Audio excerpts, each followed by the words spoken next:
Hi guys, I hope you're all doing well. I am not, I am sick, I have a headache, but we're gonna try to do this as well as possible anyway.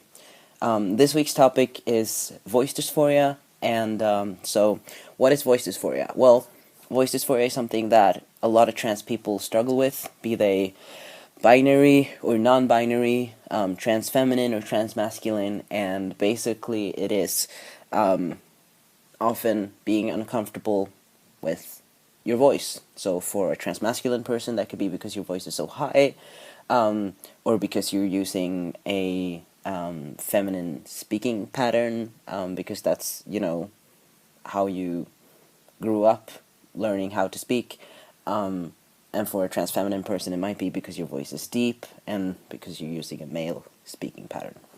So, a speaking pattern is ways in which you speak using tones and flow. So a good example to use would be if you are listening to a man speak and you think that he sounds gay. That is problematic, but gonna use it anyway because it's a good example. That is probably because he is using a feminine or female speaking pattern. And now, obviously, why would that have to be female or feminine? But that is how it is viewed in society, and it's a good way to explain it. So yeah. So ways to treat voice dysphoria is for a transmasculine person to go on testosterone, which will deepen your voice, but not everyone might be able to access testosterone or might not want to go on testosterone for other reasons.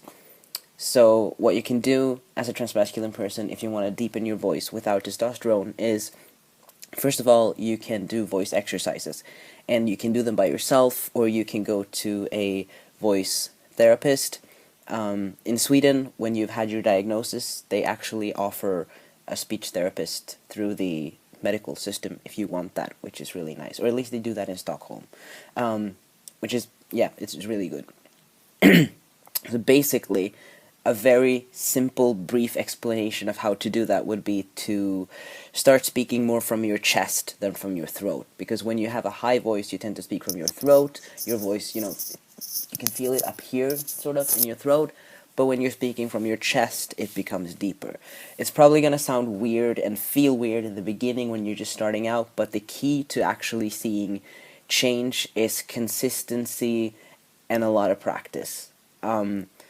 And obviously, be careful because you don't want to damage your voice. But yeah, it really does take consistency. I did not have the energy to be that consistent with my training when I was just trying to deepen my voice just a little bit before starting testosterone.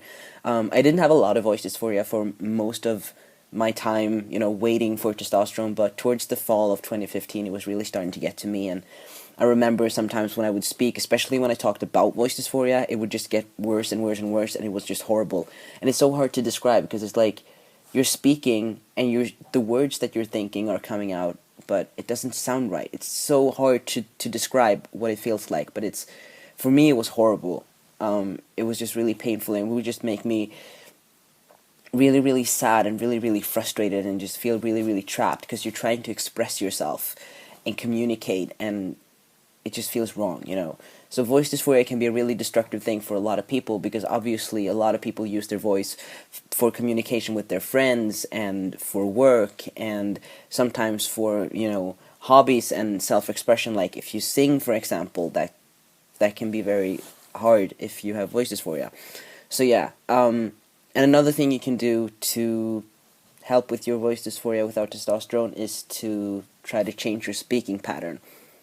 And the way to do that, I guess, would be to watch movies, TV shows, videos, listen to men speak in real life, and try to observe how they talk, how they use their tone, how they use their words, where they put their emphasis, everything like that, and try to adopt that.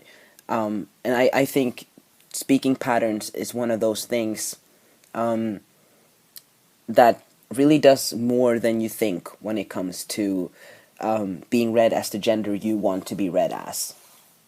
But, I mean, I don't think you should change yourself or inhibit your own expression, is a better way to put it, just because you want to pass or be read as a certain gender. So, because I think you're gonna regret inhibiting yourself like that in the future. That's just my personal view on it. But then again, voice dysphoria might affect your mental health so much that you actually that you need to do it, or maybe you just don't mind putting in the effort and the change to your expression in that way. So it's a personal choice, but it's definitely not something that you have to do. You don't have to, change your speaking pattern or try to deepen your voice or anything. Even if you do have voice dysphoria, like, it's not a requirement. You can do whatever the heck you want, But yeah, that is what I have to say about voice dysphoria. It's not a lot, but yeah, I will see you next week, hopefully with a better video.